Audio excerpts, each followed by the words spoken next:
Does money buy his happiness? Yeah, of course. Money buys happiness. Look at the goddamn smile on my face. Explain mo bakit. Wala silang pera.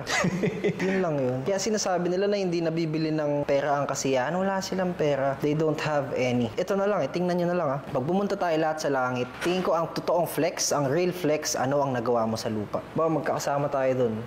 Atol, kami kasi, bahay-bahay lang kaming pamilya. Di ba? Ganun ko siya tingnan. So, yes. Yung happiness, mabibili mo siya. Mabibili mo siya.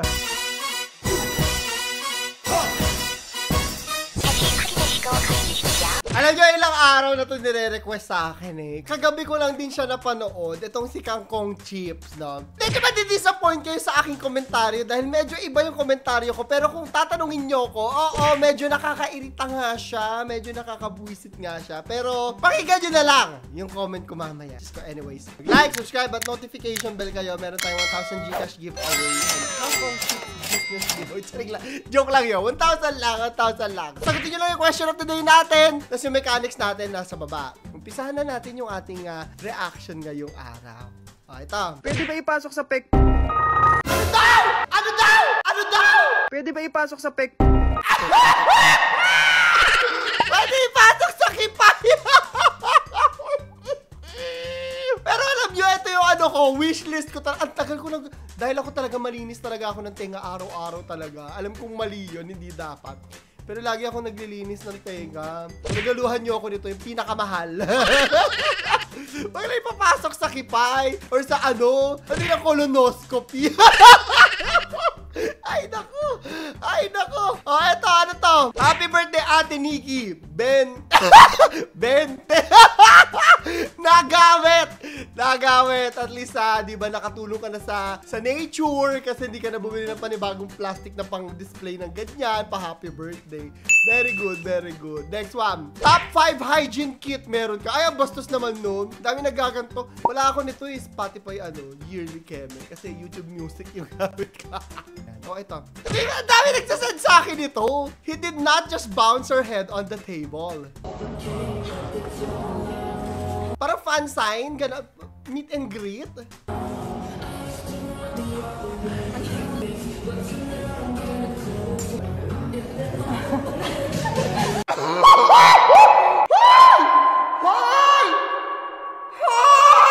Natatawa rin si kuya. Hala! Tigil mo ang kaharutan ha. Ito yung singit mo. O, ito yung kuko ko. Kunyari mahaba yung kuko. Ganon. Ay! O, ito. Ang inakala mong malinis ay hindi pala ligtas sa kalusugan. Yaki! Hindi ba makaleptospirosis ka sa ganito? Sa laway na, hindi ko alam yung daga, laway ng daga ha. Or alam ko lang ihi. At siya pala ang posibleng pagmumulan ng sakit. Pero galing din kasi sa kanal to eh. Sa videong binahagi ng isang netizen, nagulat at tila nakarelate ang lahat na gumagamit ng water dispenser sa kanilang... Yaki! Yung aso ko din eh. Okay lang naman yung aso ko. Dati, buti na lang hindi ko alam kung umiinom pa rin sa bahala na, aso ko naman yun. O, next one. Sabi dito, yung pakiramdam nyo ngayon sa Katniel, ganyan din pakiramdam ko noon nung naghiwalay si Samson at Delilah. Alam nyo kayo, ang dami nyong alam. Napakarami nyong nalalaman masyado. Scholar ba kayo? Scholar ba kayo ng Harvard University? Ay, naku, lahat na lang. O, eto, speaking of Katniel, ito si Daniel, sabi, nagsalita na. Honestly, walang halong biro. May part pa rin talaga na iniisip ko na lang na nananaginip lang ako. Ang ganda ng jacket, in fairness. Na parang, hindi totoo to. Panaginip lang to, pero wala. Ito yung realidad natin. Oo, eto pinanonood natin to. Hindi totoo to. Bangungot lang to. Bangungot lang ito si kuya. Ito naman. O, next one.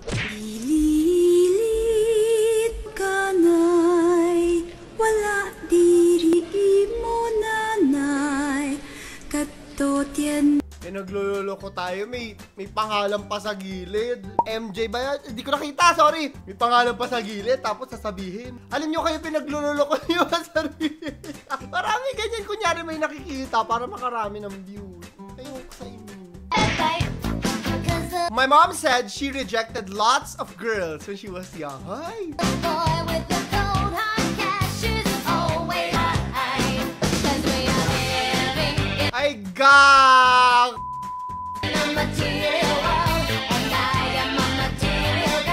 ang ganda at ang gwapo ng nanay niya at the same time. Androgynous yung tawag sa ganito eh. May ganitong sikat na artista, nakalimutan ko yung pangalan niya. Si Superwoman at Batgirl. Na hindi mo alam kung maganda or gwapo or both. In fairness sa nanay mo! Nakakalito ng gender. Mapapa-question ka sa sarili mo. Unfair! Unfair! O, eto pa. Guys, just in, kumakalat ngayon tong balita. Ano daw? It's a prank! Alam niyo, tigilan niyo! Huwag niyo lokohin yung sarili niyo. Hayaan niyo na sila! Hayaan niyo na yung mag-jowa! Eh, well, hindi na mag-jowa, pero hayaan niyo na sila. Tama na. Ang ito, na it's a prank lang daw, ang hiwalayang Katniel, Catherine Bernardo Seryoso ba may ganito? at Daniel Padilla. At ito, may kita nyo ang screenshot ng IG story. Hindi yan totoo. Hindi yan totoo. Fake news yan. Huwag yun na. Hayaan nyo na sila, te. Isa pa, let them grow. Guys, I think this is fake news kasi kung titignan nyo yung account ni Catherine Bernardo, wala namang post at wala ding my day. Magbabalikan pa yan, promise. Oo, yun yung hula ko. Magbabalikan pa sila. Marirealize nila na, ay, oo nga, ba't tayo nag-iwalay? Ganun. Ay! Eto diba? Si Clara umaasa din ang very slice. Halika na! Eto na! Eto na! Titignan na natin tong kangkong chips na to, ha? Ang dami ngayon. Eto kasi may ganito. Panoorin muna natin to. Kangkong chips ni Josh Mojica. Hey! Top 10 richest kangkong chips by Josh Mojica. 14.4 billion. Umikit sa pagkagat, ang lutong, ang sarap. Kangkong chips by Josh Mojica. In fairness! Kangkong chips ni Josh Mojica. Sa paglanghap, mapapalasap. Yeah. Tabak. Teka, problema ako! One eternity later. Ayan, nandidiri yung aking editor pag naa-aching ako dito. Okay. Eto na! Tignan natin. Play natin itong video na to. Dapat, huwag natin isipin yung pera-pera kung magkano pera mo. Ang kailangan natin maalala, gano'ng karaming tao matutulungan natin. At kung paano gumaang ang buhay ng mga taong makakasama natin. Eh yung pera, measurement yun. Para sa akin, hindi yun ang measurement ng success in life eh.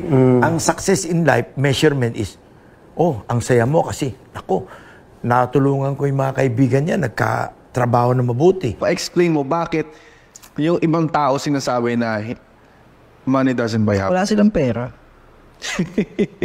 Yun lang yun. Kaya sinasabi nila na hindi nabibili ng pera ang kasiyahan. Wala silang pera. They don't have any. Lahat na nagsasabi ng money doesn't buy happiness, they don't have any. Kasi unang-una hindi mo mapapasaya ang buhay mo. Hindi ka masasaya kapag yung pamilya mo maginhawa ang buhay. Hindi ba masaya yun? Totoo. Hindi ba masaya yun na kapag kailangan ng gamot ng isa sa kapamilya mo na papagaling mo agad siya dahil may pera ka? Ayan. Nakakabwisit ka talaga. Pag naririnig mo talaga. Kasi parang medyo wala siya sa realidad, di ba? Na parang, ay, mahirap kayo kasi tamad kayo. Parang ganun yung mga komentaryo. Medyo maakas. Pero tandaan natin, no, na, ito ha, baka magalit kayo sa akin. 17 years old lang siya. Pagkakaalam ko, 17 lang siya, di ba? And tayo, imbis na inaaway natin siya bilang nakakatanda, guide natin, di ba? I-guide natin. Nakakabwisit ba? Oo, iritang-irita din ako, te. Pero, alam mo yun, guide natin. Tayo yung matanda eh. Tayo yung mas matalinong diha. Wala nga lang tayo milyones. Pero mas matalino tayo, mas may alam tayo, mas may experience tayo sa buhay. Diba? So wag natin, may mga content creators kasi talaga na inaaway siya, ganun. Pinepersonal. Guide natin. Ganun lang. That being said, ay nako, tawag-tawa ako sa mga memes niya! Nakakaloka. Tingnan nyo to. Ako si Boss D. At akong pinakamayaman na motivational coach sa buong Pilipinas. Yung spaceship ko, second hand, nabili ko sa alien na nakilala ko sa Ome TV. Ome TV! Aray ko, itsaka. Bilhin ko last price, $230 million. Registrado ba yan sa LTO? Kasi hindi lang tayo sa Pilipinas nagpapayaman eh. Hindi lang sa buong bansa, kundi sa buong kalawakan. Actually, feeling ko ha, doon na rin yung reality talaga. Ang dami na nag-explore outside the earth. At nandito ako ngayon para i-spread ang knowledge sa inyo. Wala akong binebenta na kahit ano sa inyo. Wala akong seminar, wala akong online course, kahit itanong nyo pa sa mga students ko. Papasalamat ako kay Boss D. Dati, kotse ko, tigwa 1M lang. Ngayon, nagbabike na ako. May e-bike na ako ngayon. Nagpapasalamat lang ako sa kanya kasi nasira yung buhay ko. Naging meme na siya, no? Ito pa isa. O, yan. Ito? Oo. Kangkong. Ikaw nagluto? Hindi, si nanay. Tikim ako. Sige, sige. Ano, mahirap ka pa rin ba? Ha? Ba, kulang na kulang ka sa pagpupursige, no? Kangkong chips ni Josh Mojica.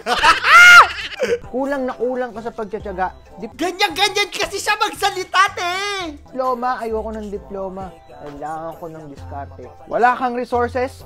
Nakikita mo ba yung paragis? Prituhin mo lahat ng paragis.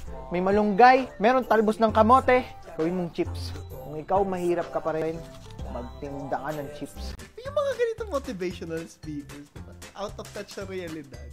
Marami mga tao na 5-5 yung trabaho, di ba? 4-4, 3. Di sila yumayaman. Ibig sabihin mo nun, tamad sila. Daming trabaho, di ba? Ewan ko sa kanila. Anyway, salamat po yung video natin para sa araw na to. Ito yung question of the day natin. Sagutin nyo ha. Ano masasabi nyo? Nabubuisit din ba kayo dyan kay Josh Mojica? Lagay nyo sa ilalim. Deserve nyo ba yung hate sa kanya? Comment nyo. So, yun lang po. Ito si Clara the Third. Kakain ako kangkong chips. In fairness, natakam ako. Panoorin ito last video. Panatang kababayang ay ibig ko ang Pilipinas. Ano pang sinilangan ang akin na pilangit. Gusto to at titilungan na maging malakas at marangang. Ako yung Pilipinos. Ang libit ko ang payong at aking mga magagulang. Gusto nito ang tutulungin, maaaral. At ito ang hirirurin, aarang bayang. That it be. It be